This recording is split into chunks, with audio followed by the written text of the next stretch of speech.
os constituíste reino e sacerdote, reinarão sobre a terra. Vi e ouvi uma voz de muitos anjos ao redor do trono, com os seres viventes e os anciãos, cujo número era de milhares e milhares, ou seja, incontável.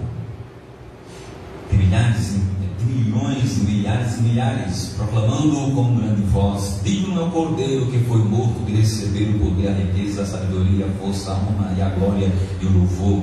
Então ouvi que toda a criatura criada no céu e sobre a terra, debaixo da terra e sobre o mar, e tudo que neles há, estava dizendo: aquele que está sentado no trono é o Cordeiro, seja o louvor, a honra, a glória e o domínio pelos séculos dos séculos.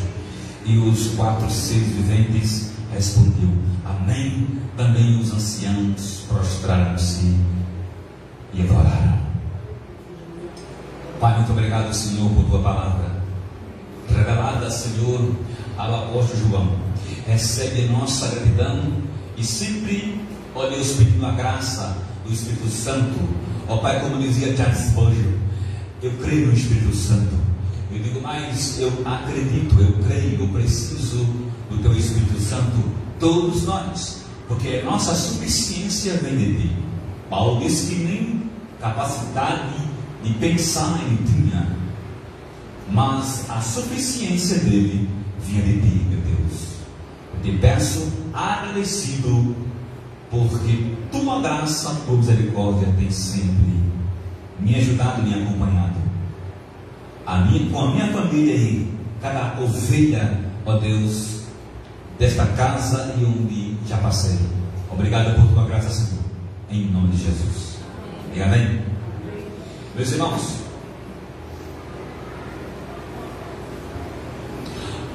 vários escritores eles dão vários títulos sobre o Apocalipse, mas os vários títulos que eles dão sobre o Apocalipse são títulos que de expressão diferente, mas que a essência é a mesma. A Bíblia pentecostal, o Instituto Pentecostal, dá um título para o livro de Apocalipse de a guerra dos séculos. O que ele quer dizer é que essa guerra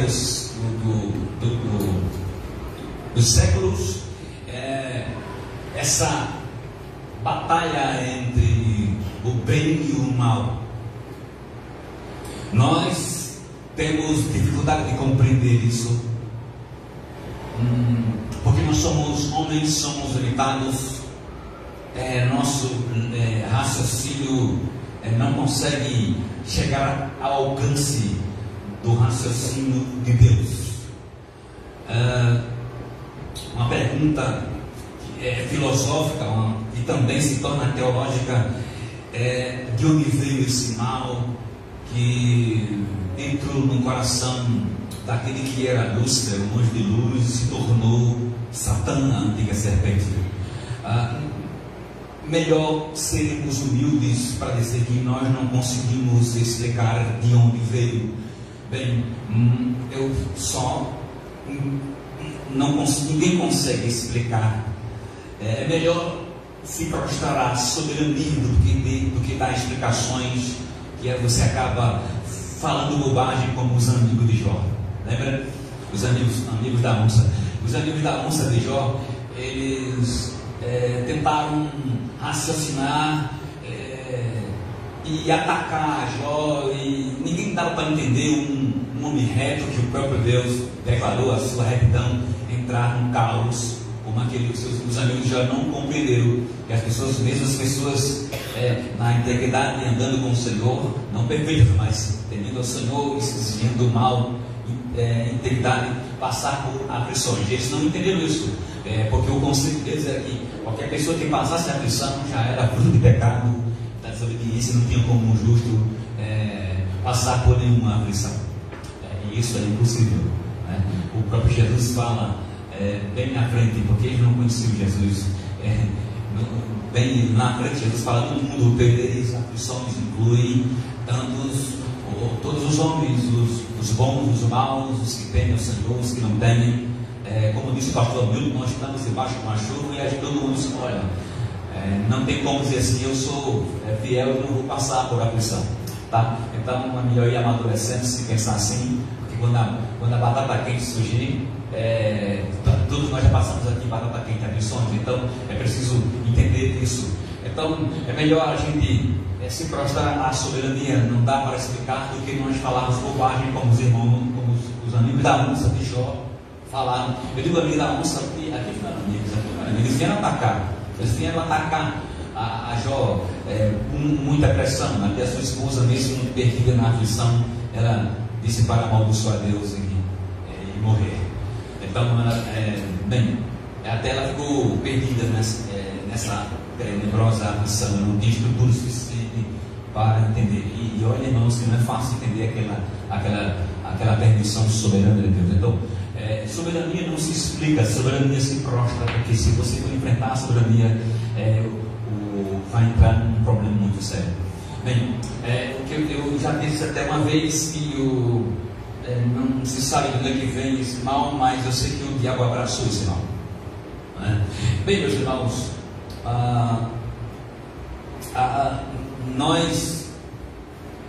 por isso que nós temos essa guerra do bem e do mal. Há um Deus bom em todo o tempo. Deus é essencialmente bom. Deus fez o mundo perfeito. Ele não sabe tudo que existe de bom nesse mundo foi por causa da transgressão. Deus fez o mundo perfeito. Deus fez o homem para viver eternamente. Deus fez tudo perfeito, tudo preparadamente perfeito, a terra perfeita. Por sinal, o Dr. Marcos Eberle disse que Deus colocou a terra numa galáxia plana. A terra está numa galáxia plana. Deus colocou lá. E só existe vida humana na terra. E colocou o homem na galáxia plana. Tudo perfeito. Não vou trabalhar a questão aqui cosmológica, mas ele resume que Deus colocou o homem numa suíte presidencial, master, porque é algo formidável, extraordinário a questão da terra, a posição do sol, a distância da lua. Não vou trazer detalhe, só para dizer que Deus é bom. Deus fez tudo perfeito. Deus fez tudo perfeito. A questão do caos foi a experiência. Bem, meus irmãos, não se sabe como explicar isso, a questão de onde veio esse mal, mas se explica uma coisa, que o diabo abriu o seu coração para esse mal entrar. Isso aí se explica, o resto deixa com Deus, porque Deus é soberano, é alto.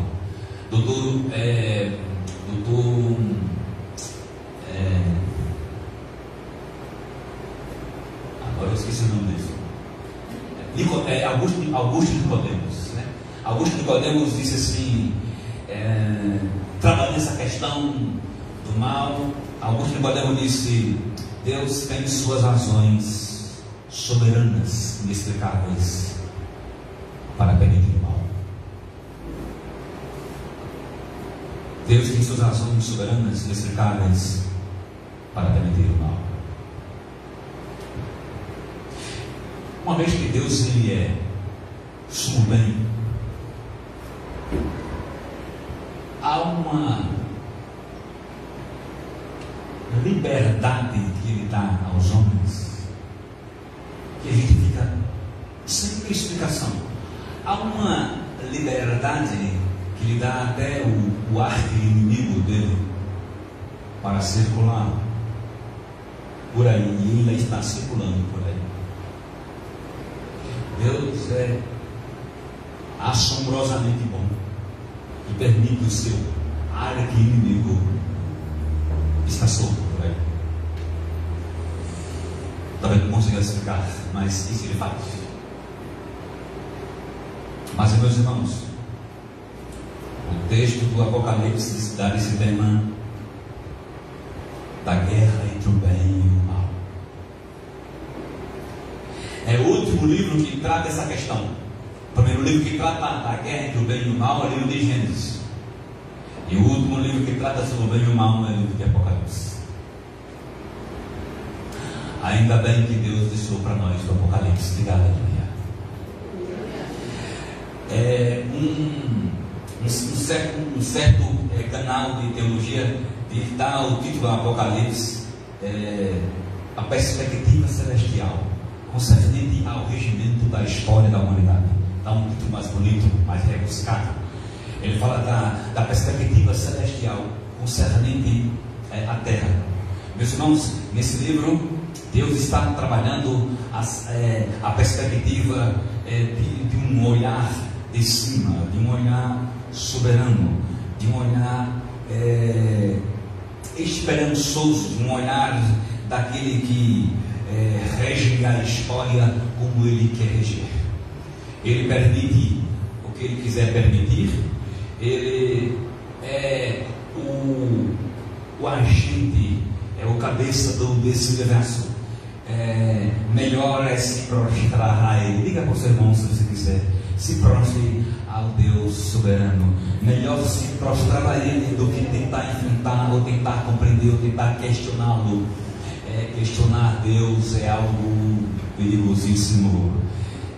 Você pode perguntar a Deus, indagar a Deus, mas afrontá-lo, enfrentá-lo é algo complicado. É melhor se prostrar. Eu te aconselho, melhor se prostrar, dizer assim: Tu és o grande. Meus irmãos, João está na ilha de Patmos, debaixo da perseguição do imperador Domiciano. A igreja, antes de João, já tinha passado pela perseguição do imperador Nero. Depois de Nero veio outro, que eu esqueci o nome dele, e depois, logo a esse outro, veio Domiciano. E João, de forma resumida, João está aqui numa situação de muita aflição, e Deus, Ele ordena a Jesus que fale com João. E Jesus escreve para as 7 igrejas, porque ama essas 7 igrejas. Essas 7 igrejas, Jesus expressa o seu amor, o seu cuidado. Essas igrejas estavam debaixo da mesma aflição que João estava passando na ilha de Patmos. Essas igrejas estavam lá, históricas, passando por isso.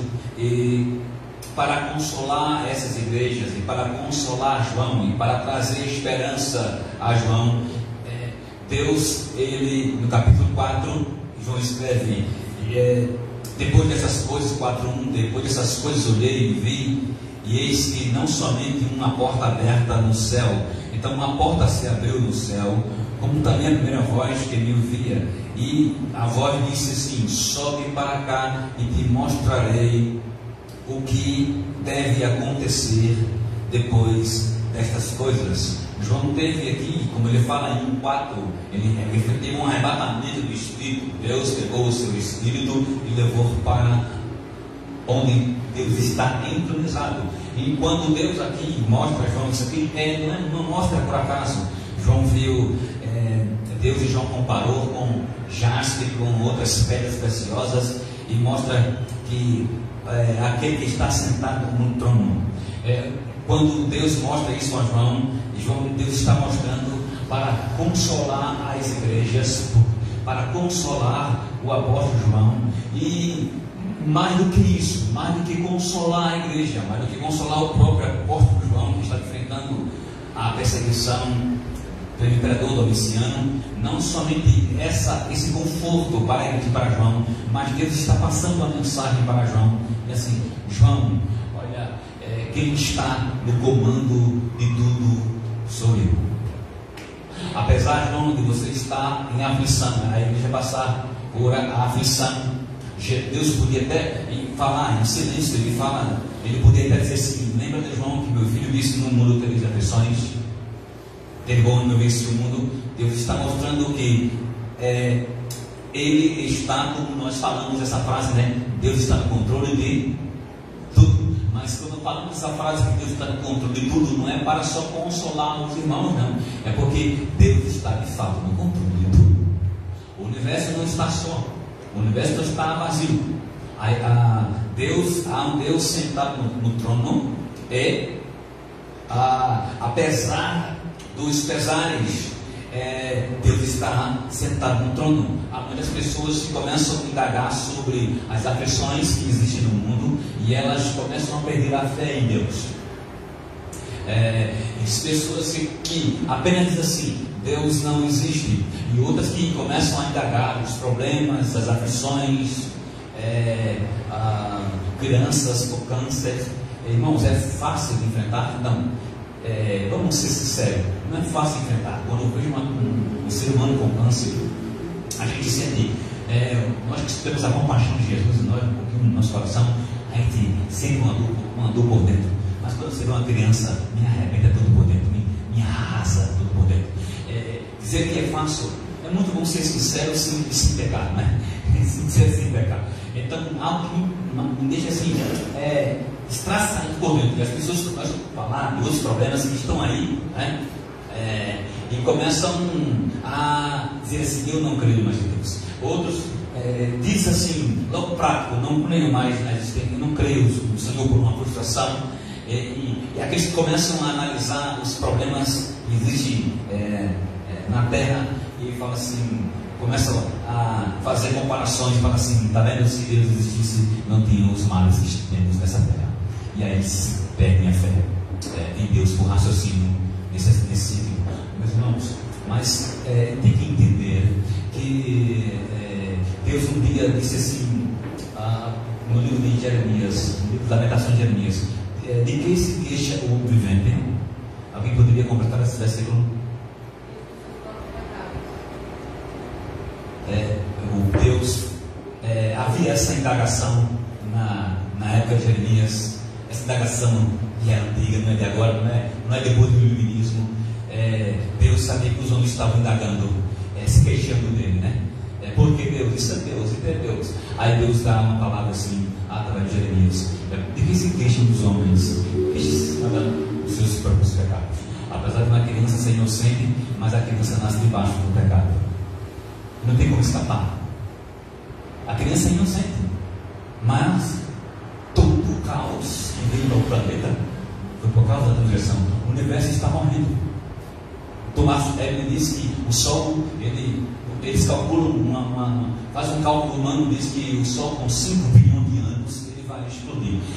Bem, vocês viram Romanos que a natureza está gemendo? Lembra de Romanos que a natureza está gemendo?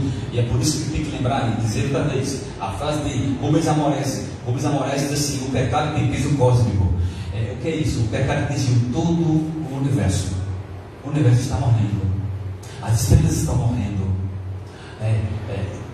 Mas Deus não fez o sol para explodir, nem a terra, nem os astros para regredir.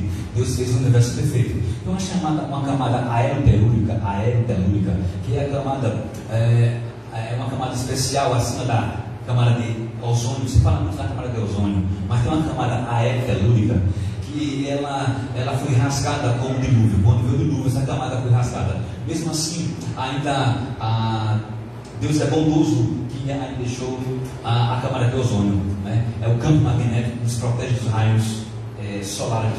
O Sol é um astro calmo, mas de vez em quando ele agita. E quando ele se agita, ele explode, tem explosões pequenas dentro dele, e aí os seus gases provocam a aurora boreal.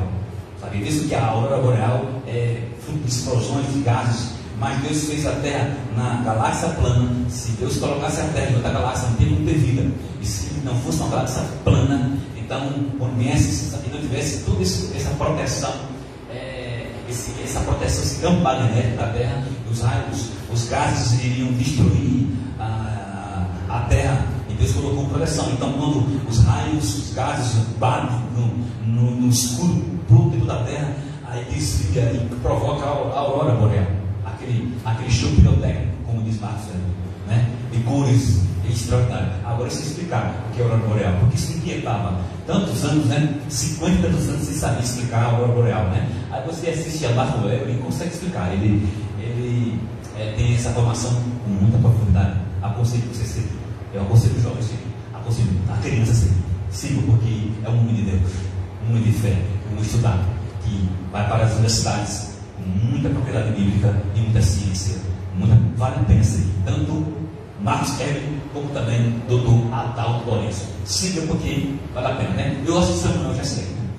Tenta falar, eu acho que Samuel, se não seguir isso não, aconselho você seguir. Então, meus irmãos, mas isso, apesar do pecado, Deus ainda é muito bondoso. O universo está em declínio. O Sol diz que vai explodir há 5 bilhões de anos. Aí diz que falou para uma pessoa que estava muito preocupada. Quando descobriu esse estudo, dizia: olha, o Sol com 5 bilhões de anos ele vai explodir. Aí ele disse assim: eu estou ficando preocupado. Oh meu querido, mas daqui a 5 bilhões de anos você não está mais aqui. E certamente a igreja não vai estar mais aqui daqui a 5 bilhões de anos. Pode ter certeza que daqui a 5 bilhões de anos, cara, Jesus é bem voltado. Não se preocupe, ele queria ficar preocupado com 5 bilhões de anos na frente. O ser humano é ansioso. Então, esse aí é o campeão da ansiedade, não é? Pelo amor de Deus, o cara se preocupar com 5 bilhões de anos. Se preocupa não. Bata a mão, irmão, assim. Se preocupa não. O pecado trouxe o declínio a todo o universo. Ou seja, Deus fez o universo perfeito. Deus fez a terra perfeita. Deus colocou na galáxia plana, sweet master. Presidencial daqui a pouco. Deus preparou tudo. Deus, quando os meteoros vêm entrar na atmosfera, só passam os pequenos, porque o campo magnético depende.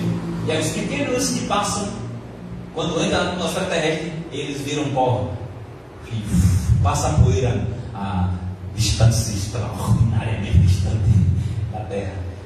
Deus fez a terra, irmãos, apesar do pecado.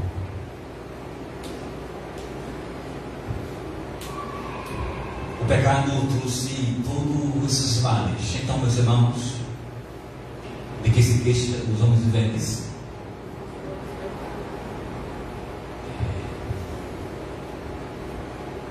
Deus não deixou o universo a esmo. Tem uns teólogos chamados deístas que ele diz assim, alguns teólogos dizem assim: Deus criou o universo e deixou os homens abandonados. Outros dizem: Deus poderia até agir no universo, mas não quer. Eu vou colocar no meu coração falando assim: Deus não abandonou os homens. Deus age no universo. Apesar dos males, Deus está assentado no trono. Deus está dizendo para João: eu estou no trono, comandando tudo. Tenha calma. E daí, meus irmãos, aqui Deus parte para o capítulo 5. Depois que Deus mostrou a João que tem alguém sentado no trono, Deus agora vai mostrar detalhes que ninguém tinha visto. À direita daquele que estava sentado no trono, que é Deus, tinha um livro selado com 7 selos. Este livro, chamado do rolo, ele tinha 7 selos de cera.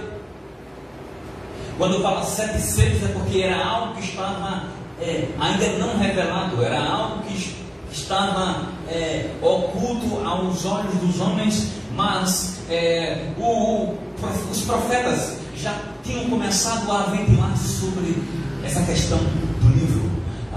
Ezequiel fala sobre isso, e se você abrir em Daniel capítulo 12, você já vê Daniel. Vamos ver o versículo rapidinho de Daniel. Abra só no Daniel. Abra sua Bíblia no livro de Daniel, capítulo 12. Olha, vamos ver essa expressão de Daniel, capítulo número 12. Eu já tinha dado um pouquinho de pista a Daniel. Sabe, irmãos, na época de Daniel, Deus, no século sétimo, Deus já tinha mostrado. Vamos lá, deixa eu. Não passar, mas Daniel capítulo 12. Daniel capítulo 12.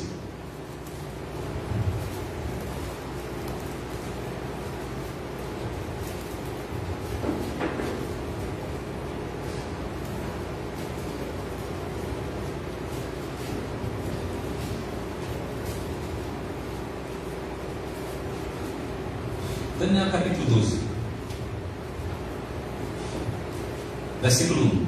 Nesse tempo se levantará Miguel, o grande príncipe, e defenderá os filhos do teu povo, e haverá tempo de angústia, qual nunca houve, desde que houve nação, até aquele tempo, mas naquele tempo será salvo o teu povo, todo aquele que for achado escrito no livro.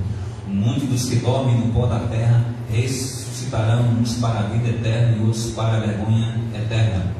Os que forem sábios, pois, resplandecerá como o fulgor do firmamento, e os que muitos conduziram à justiça, como as estrelas sempre, eternamente. Tu, porém, Daniel, ao versículo 4, olha só, é agora. Tu, porém, Daniel, encerra as palavras e sela o livro, até ao tempo do fim. Muitos esquadrinharão, e o saber se multiplicará. Versículo 4, repito. Tu, porém, Daniel, encerra as palavras e sela no livro. Deus vai dar uma pista a Daniel na questão desse livro. Esse livro, Deus encerra as palavras. Não era tempo de revelar ainda essas palavras, mas para João, Deus destrincha o que já tinha falado no livro de Daniel. Deus agora dá detalhes, e agora é a hora de apresentar esse livro no último livro da Bíblia Sagrada, em Apocalipse. E diz que ninguém foi achado digno de abrir o livro. Aí João chorou bastante, João entrou em desespero, entrou em colapso psicológico. João chorou muito, porque não tinha ninguém capaz de nem abrir o livro e nem desatar os selos. E aqui diz que um ser celestial disse para João parar de chorar, porque tinha aquele que era digno de abrir o livro, o leão da tribo de Judá, o cordeiro que venceu para abrir os 7 livros, os sete selos. Meus irmãos, aqui nós temos uma segunda verdade. A primeira verdade no capítulo 4 do Apocalipse é: há um Deus sentado no trono, controlando tudo, segundo a sua sabedoria e o seu querer. Se nós perdermos a fé nisso, o que fica para nós? Diga ser, irmão, assim, fique firme num Deus que está sentado no trono. Parece que a gente não vê, não é? A gente não vê, mas a gente está sentado no trono. A gente não entende tudo, mas a gente crê e sabe que Ele está assentado no trono. Você crê, sua fé está firme, que Deus está assentado no trono, apesar dos pesares do adulto, apesar do que se vê nesse mundo, e o que se vê nesse mundo de mal. A resposta é essa: são as transgressões, até o universo recebeu o impacto. A segunda verdade desse texto é a dignidade de Jesus. Eu vou falar rápido. São 8 e 6. A dignidade de Jesus. É interessante, meus irmãos, que o ser disse que não existia ninguém digno de abrir o livro, nem nos céus, nem no ser celestial. Tem a dignidade de abrir o livro. O que quer dizer isso? Que nem os anjos maus, nem os anjos eleitos tinham a capacidade, a dignidade de abrir o livro. Nem os anjos eleitos tinham a dignidade. Nem alguém que está aqui nesse torrão, alguém na terra. Deus fala de alguns homens na Bíblia, sabe? Sabe que Deus testemunhou de Jó? E tem outros nomes que ele fala assim, na época esqueci onde está agora. Diz assim: nem se fulano e ciclano viesse aqui orar para esse povo, eu atendia. Ele cita 2 nomes, eu não sei se é Samuel e outro. O que quer dizer? Que era um homem de integridade, mas nem se eles fossem orar, Deus ia ter piedade da rebeldia do povo de Judá naquela época. Aí diz que ninguém na terra foi achado dele. Aí ainda aprofunda, nem seres debaixo da terra. Então, existem seres debaixo da terra. Tem coisa que a gente não dá para explicar bem, porque podem falar bobagem. Mas existem seres debaixo da terra. Lá em Filipenses diz que existem seres debaixo da terra. Eu propriamente fico com dificuldade de saber que seres são esses. Mas a Bíblia diz, Filipenses e aqui no Apocalipse, que esses seres que estão debaixo da terra não é ninguém, nem é problema. Já entrou no desespero.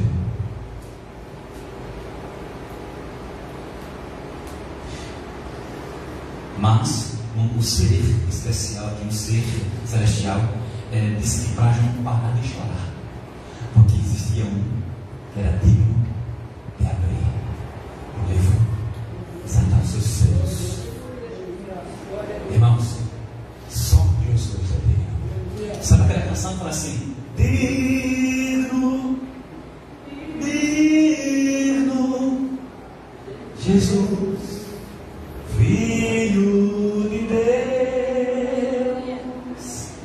digno, digno, Jesus, Filho de Deus, porque foste morto com seu sangue, compraste para o nosso Deus. É muito linda essa canção, né?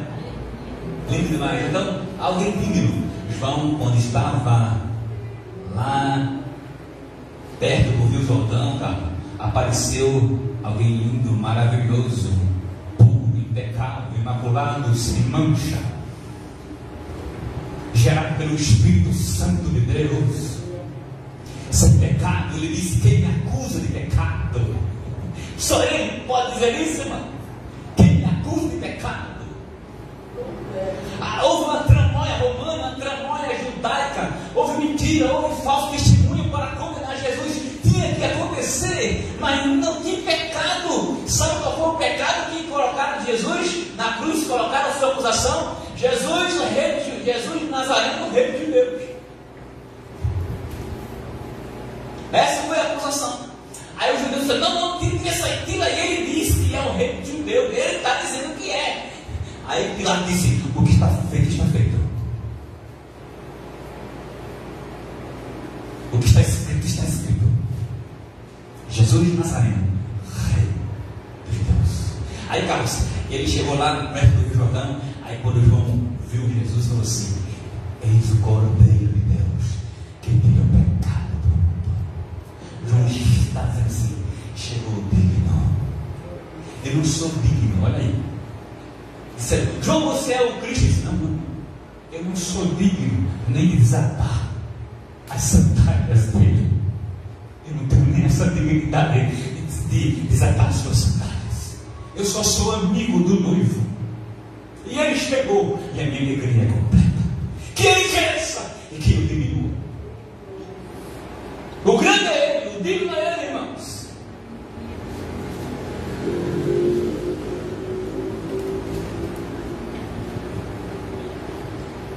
O digno pegou o rolo da mão de Deus.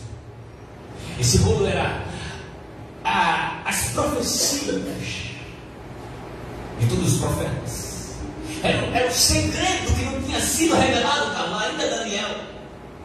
E Deus, quando o seu filho se aproximou, Deus entregou para ele.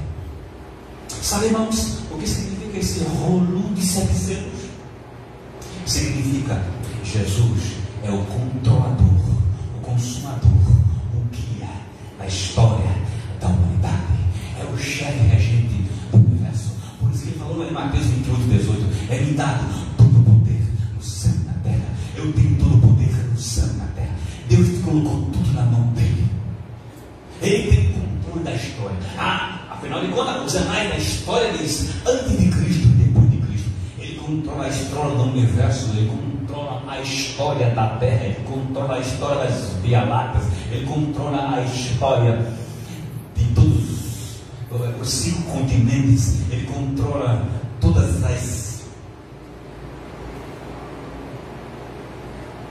os buracos negros, Ele controla todas as nações, Ele controla a tua família, Ele controla essa igreja, Ele controla a Árvore Verde, Ele controla todas as células. Coloca a mão no seu coração e diz: Deus controla todas as minhas células, tudo está no controle dele. Meus cabelos, Ele sabe quantos cabelos tem na cabeça. Irmãos amados, não, essa fé em meio às aflições desse mundo presente, que Deus fortalece a sua fé. Deus está no controle de tudo.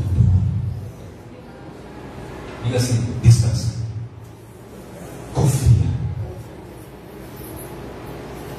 Quando ele abre isso, o escritor diz aqui, ele está levando ao clímax a esperança, a ânsia dos profetas. Quando o Império Assírio, quando o Império Egípcio ergueu, o povo disse: Senhor, até quando? Quando o Império Assírio se ergueu, o povo dizia: até quando, Senhor, tem misericórdia de nós? Babilônia, Grécia, Roma, na época de João. E o povo estava sempre clamando: ó Senhor. Irmãos, mas Deus sabe o tempo certo. Diga amém. Não se agonie, não se aprovole, não tenha medo, permaneça firme. Jesus Cristo tem o controle da tua história.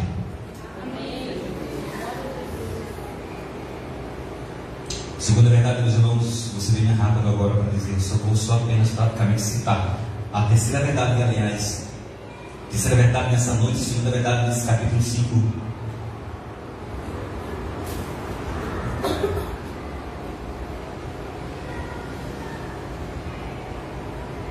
É que Jesus dará ações para que esse evangelho alcance todas as tribos, raças, povos, línguas e nações. Jesus falou em Mateus 24:14: esse evangelho do reino vai ser pregado a todas as nações. A palavra ali é etnia, vai ser pregado a tribo, raça, língua, povo e nação. Irmãos, Jesus profetizou: o evangelho vai ser pregado para todas as raças, tribos, línguas e nações. O versículo número 9 é o cântico, o versículo número 9 é exatamente a canção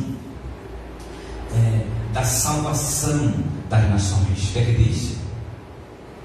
Digno é de tomar o livro e de abrir os 7 selos, porque foste morto e com teu sangue compraste para Deus os que procedem de toda tribo, língua, povo, raça e nação.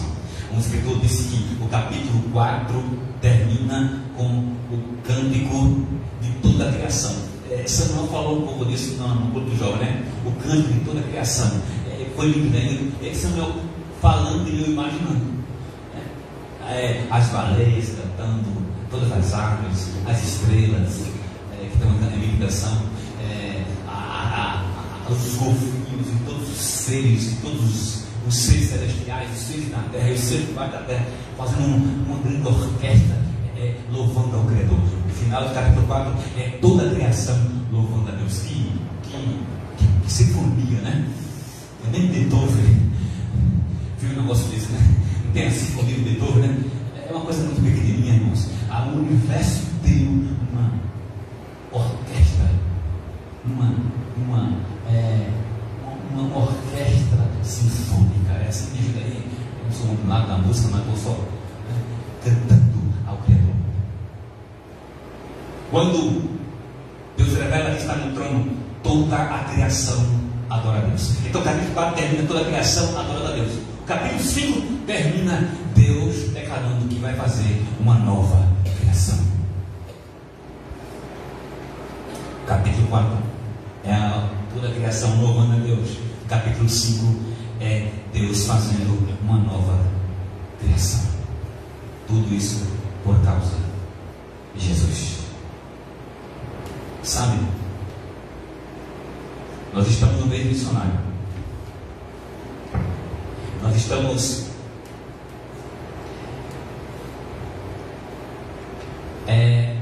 vendo Guiné-Bissau, Ruanda. Hoje nós vamos ver Ruanda, né? Ruanda, depois da ceia. O Betel tem muitas nações, porque o Betel respira missões. Não existe nação perfeita, mas o Betel vive missões e agora está cuidando dos missionários que estão na África. O Betel só falta a igreja na Oceania, sabe? Que tem o continente africano, europeu, asiático. Falta só na Oceania, né? A gente não sabe da história da nossa igreja, né? Eu repito, não tem denominação perfeita, mas a nossa igreja tem compromisso com missões. Missão nasceu no coração de Deus e passou no coração de Dona Lídia.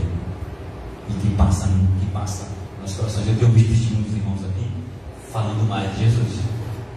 Tá? Você contando um testemunho, né? E eu digo, Jesus, eu já falei tanto, fala para o seu patrão, fala para o seu irmão, fala para o seu amigo. Aí eu percebo que os irmãos estão realizando mais. Deus sabia disso? É bom saber disso aqui, não? Vou dar testemunho, os irmãos estão falando mais de Jesus. Né? Coisa boa. Vamos respirar missões e vamos dizer assim, meus irmãos: Maranata, ora vem, Senhor Jesus, venha o teu reino. Olha, eu gostaria que em seu coração estivesse dentro dele uma canção, uma oração cantada, ou uma cantada oração. Sabe qual que eu desejo? Eu espero que tenha aí. Tem? Bem forte? Está um pouco fragilizado ou está quente? Pela graça do Senhor, Carlos, hoje à tarde eu me ajoelhei e depois eu bebi um pouco e disse assim: Maranata, ora vem, Senhor Jesus. João disse assim: apressando o dia de Deus. Eu espero que no seu coração o sonho maior, mais supremo, espiritual, seja isso. Maranata, vem Jesus. Seu coração tem um Maranata? Aleluia. Como ele disse, ficar de pé nessa noite. Eu chamo a Deus, Edivânia, Diabo, Juliette.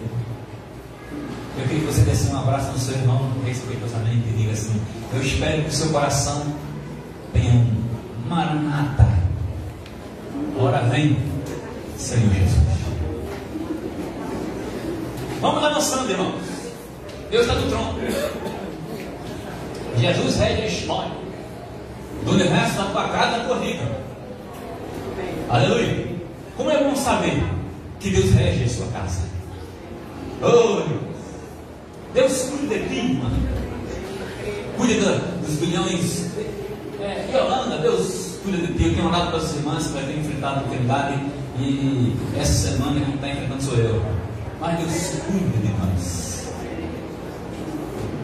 Diga assim para Deus: Senhor, minha vida é tua.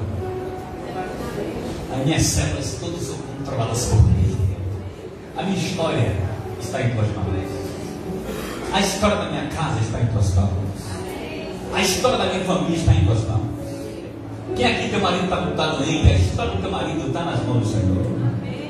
Não tem. Eu fui visitar uma pessoa lá em Pesqueira com câncer. Eu quis impor as mãos lá. Tinha orado já. Aí essa senhora perguntou: pastor, será que é o fim da minha história? Aí eu, caramba, segurei assim, firme, forte, né? Por dentro. Deus do céu, pastor, será que é o fim da história? Eu disse: todos os dias estão contados no livro de Deus. E o silêncio dela foi como um amém e um conforto. Eu disse: antes de chegar meia-noite, diga para Deus assim: Senhor, ainda é hoje, até meia-noite.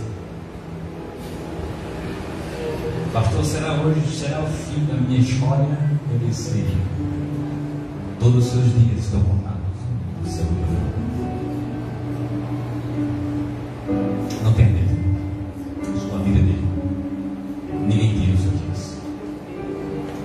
Deus abraça o seu irmão e fala assim: tua família está no livro de Deus. Porventura tem alguém poder para ter as riquezas? Nem Satã, nem o mundo inteiro, nem o principado, nem as potestades, nem o presente, nem o porvir, nem a fome, nem a angústia, nem a enfermidade, nem a doença, nem o medo, nem a angústia, nem os questionamentos, nem o silêncio, nem a fala, nem o canto alegre, nem o canto triste, nem muita fé, pouca fé, nada, nem os demônios, nem o governo,